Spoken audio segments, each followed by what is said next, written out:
The cemetery was quieter than usual that Thursday morning. October had painted the trees in shades of amber and rust, and a gentle breeze scattered leaves across the manicured pathways between the headstones.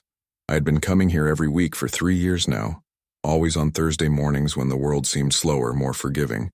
My daughter Sarah's grave was in the eastern section, beneath a young oak tree that I'd planted the year after we buried her.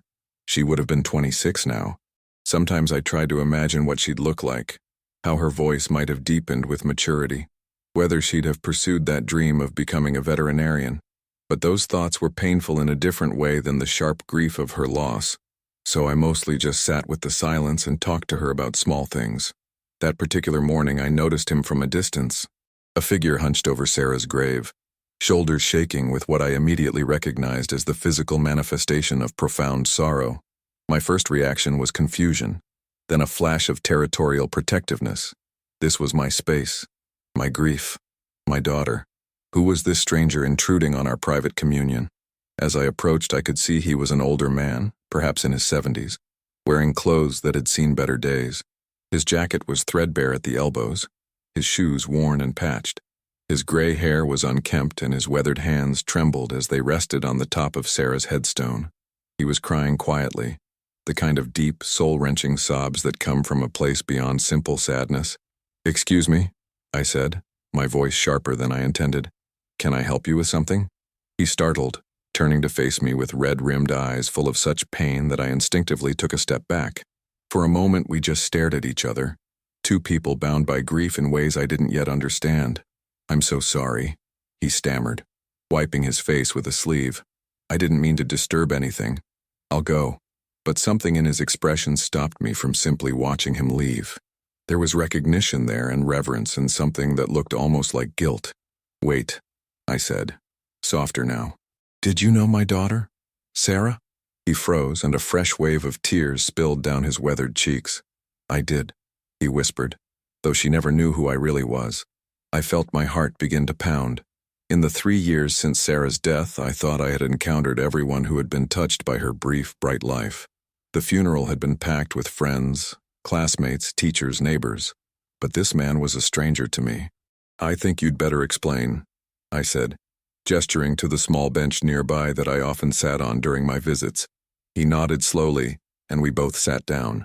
For a long moment, he didn't speak, just stared at Sarah's headstone with an expression of such longing that it hurt to witness.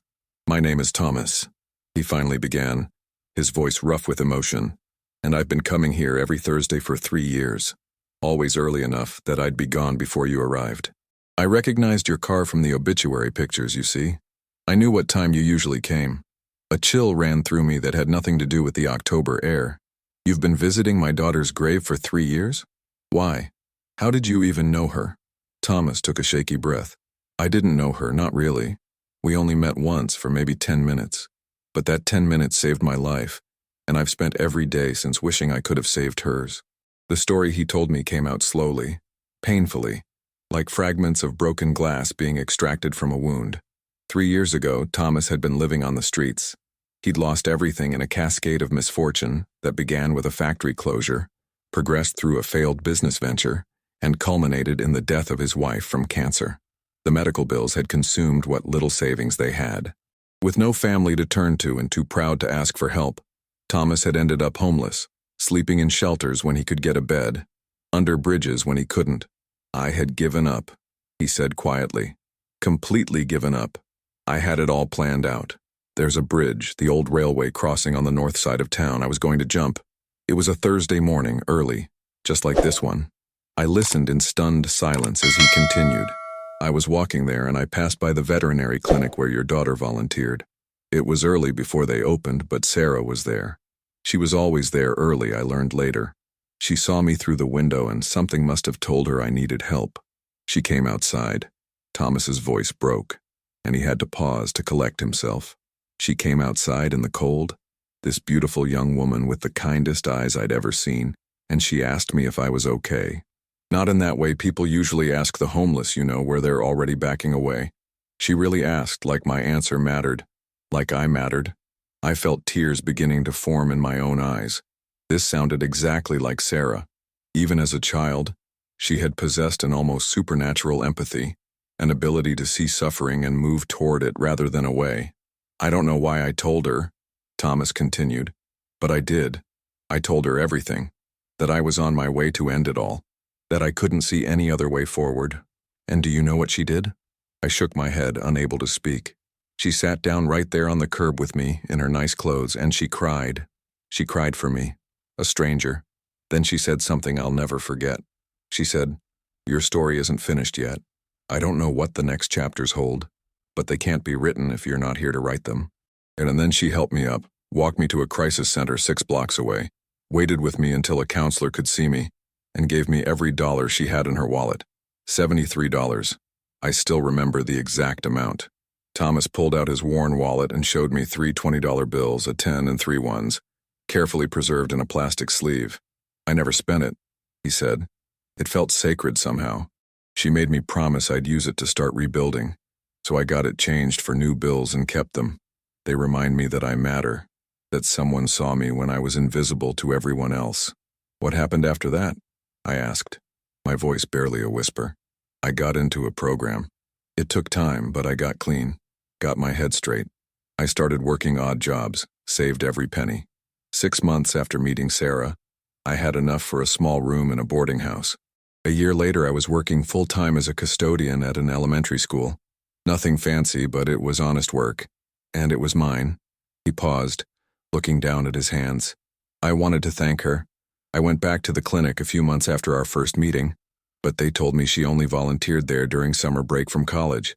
I got her email from one of the other volunteers and wrote her a long letter telling her what her kindness had meant, but I never heard back. I figured she was busy with school with her life. Young people have so much going on." "When did you find out?" I asked, though I already knew the answer. "About a year after we met. I saw the accident report in the newspaper. I couldn't believe it. This person who had saved my life, who had shown me that the world still held kindness, was gone. And she was so young, 23 years old." He looked at me with eyes full of anguish. "I never got to tell her thank you. I never got to tell her that she saved me. And then I learned the worst part." "What do you mean?" I asked, though dread was already settling in my stomach. Thomas's hands were shaking as he spoke. "The accident happened on a Thursday morning, the same Thursday morning I had planned to meet her for coffee. You see, she had emailed me back. I found the email in my spam folder 2 days after she died. She'd sent it months earlier, and I never saw it. She said she remembered me, that she'd love to hear how I was doing, and could we meet for coffee to catch up." I felt the world tilt slightly. I think she was on her way to meet me when the accident happened," Thomas said, his voice breaking completely. "The coffee shop she suggested was right along the route where she crashed. The time of the accident matches when we were supposed to meet. I've tormented myself for 3 years wondering if she was thinking about our meeting, if she was distracted, if my email pulled her attention away for just that one critical second." I sat in stunned silence, processing this revelation.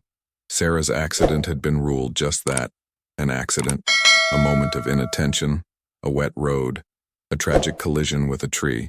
We'd never known where she was going that morning, had assumed she was just heading to class, but instead she had been going to check on a homeless man she'd helped months earlier, to celebrate his progress, to continue being the compassionate soul she'd always been. "You can't blame yourself," I finally said, though the words felt inadequate. "Sarah made her own choices, and the choice to help you, to stay in touch with you, to meet with you, that was pure Sarah. She would have done it regardless of any risk." "I know," Thomas said miserably, "but knowing doesn't stop the guilt. For 3 years I've come here every Thursday, the day we were supposed to meet, and I tell her thank you. I tell her about my life, about how I'm doing okay, about how her kindness rippled out in ways she never knew. I tell her I'm sorry, so sorry, that I couldn't save her the way she saved me." We sat together in silence for a long time, 2 people who loved the same remarkable young woman, both carrying guilt we didn't deserve but couldn't shake. "Tell me more about that day," I said eventually. "The day you met her. I want to know everything." Thomas's face softened as he remembered. She had paint on her hands. I remember thinking how odd that was, at a veterinary clinic. She laughed and said she'd been helping paint a mural in the children's ward at the hospital the night before. She asked me if I liked animals, and when I said I used to have a dog, her whole face lit up. She told me about every animal in the clinic, showed me pictures on her phone. She had this way of making you feel like you were the only person in the world, like your thoughts and feelings mattered. I smiled through my tears. That was Sarah. She collected people's stories like treasures. She told me about you too, Thomas added quietly, about how you'd supported her dream of becoming a vet, even though you'd hoped she'd go into medicine, about how you'd driven her to volunteer at animal shelters since she was 12, about how you'd taught her that kindness wasn't weakness, it was strength. My throat tightened. I had always wondered if Sarah knew how proud I was of her, if I'd told her enough, if she'd felt loved enough. Hearing that she'd spoken of me to others with such warmth eased an ache I'd carried since her death. "Can I tell you something?" I said, a thought crystallizing in my mind. "Something I've never told anyone?" Thomas nodded. The week before Sarah died, we had an argument. She wanted to take a semester off from school to work full-time at an animal rescue that was about to close due to lack of funding. I thought it was a terrible idea that she should focus on finishing her degree. We said things, harsh things. She left angry, and I was too stubborn to call and apologize. I had to pause, the old wound reopening. The day of the accident, I was planning to call her. I was going to apologize, tell her to follow her heart about the rescue, but I waited too long. I was going to call her that evening, and by evening, she was gone. I've tortured myself wondering if she died, thinking I didn't support her dreams, that I didn't understand her heart. Thomas reached over and took my hand. This stranger who suddenly felt like the only person in the world who could understand. "She knew," he said with certainty. "In the email she sent me, she mentioned that argument. She said she understood your concerns, that it came from love, that she was lucky to have a parent who cared so much. She wasn't angry. She was grateful." Something broke open inside me then, a dam of grief and guilt I'd been holding back for 3 years. I wept, and Thomas wept with me. And there under the oak tree beside my daughter's grave, 2 broken people found an unexpected measure of healing. When we'd both recovered enough to speak, Thomas said, "I want to show you something." He pulled out his phone, old and cracked but functional, and showed me his photo gallery. It was filled with pictures. Thomas at his custodian job, smiling with elementary school children. Thomas at a volunteer event, serving food at a shelter. Thomas receiving a 1-year sober chip. Thomas standing in front of a small apartment building, holding up a key. "This is my life now," he said. "Every good thing in these pictures exists because of Sarah. I've been sober for 3 years. I've helped run a support group for homeless men trying to get back on their feet. I've saved 12 men from making the choice I almost made. I tell each one of them Sarah's story about the girl who cared enough to stop and see a stranger. And I tell them that their stories aren't finished yet either." I looked at those pictures with wonder. 12 men. 12 lives saved because Sarah had saved one. And that one had passed on her kindness like a torch in the darkness. "She would have loved this," I said, feeling something like joy pierce through the perpetual sadness. "She would have been so proud of you." "I want to do more," Thomas said. "I've been saving money and I have an idea, but I wanted to ask your permission first." He explained his plan, a scholarship fund in Sarah's name for students pursuing veterinary medicine who demonstrated exceptional compassion and community service. He'd already saved $5,000 toward it, money carefully set aside from his custodian salary. He wanted to know if I would help him establish it, if I would be part of choosing the recipients each year. I couldn't speak for a moment, overwhelmed by the beauty of it. My daughter's legacy, living on not just in memory but in action, helping future generations of kind-hearted students pursue their dreams. "Yes," I finally managed. "Yes, absolutely yes. And I'll match whatever you contribute. We'll make it real, make it substantial." We talked for hours that day, Thomas and I, sharing stories of Sarah, crying and laughing in equal measure.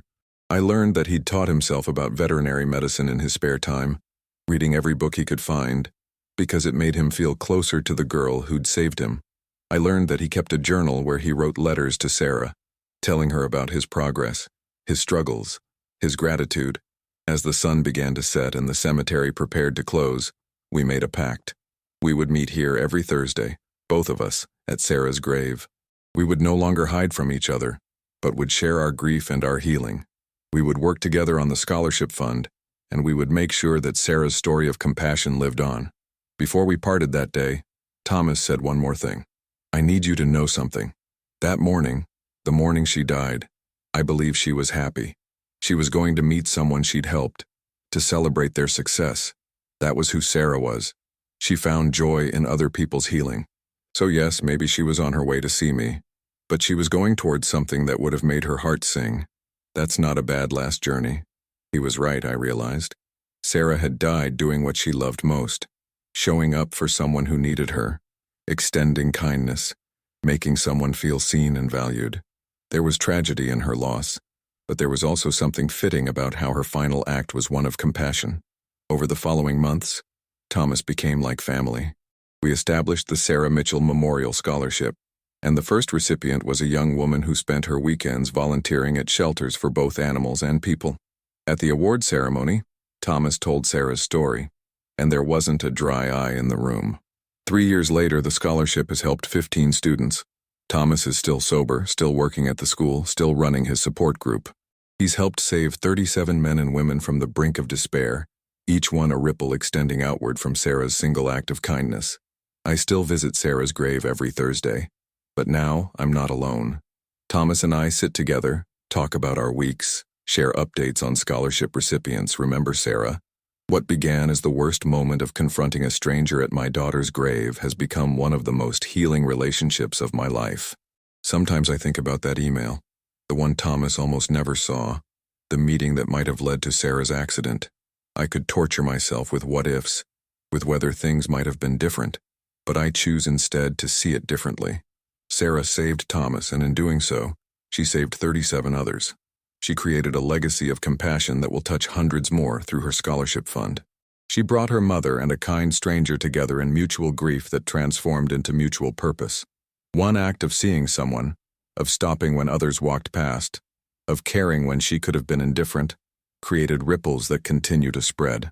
My daughter's life was too short, unfairly short, but it was lived with such intentional kindness that its impact stretches far beyond her years. Every Thursday at her grave, I tell her that.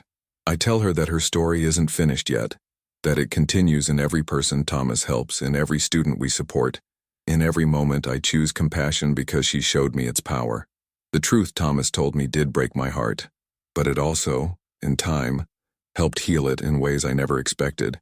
Sometimes the most profound grace comes from the most unexpected sources, from the broken places where loss and love intersect, from strangers crying at graves who become family bound by shared remembrance of someone extraordinary.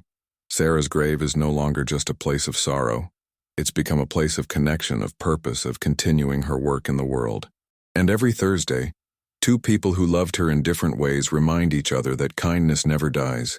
It only multiplies, rippling outward in ways we may never fully comprehend, but can always trust are making the world a little bit better, one saved life at a time.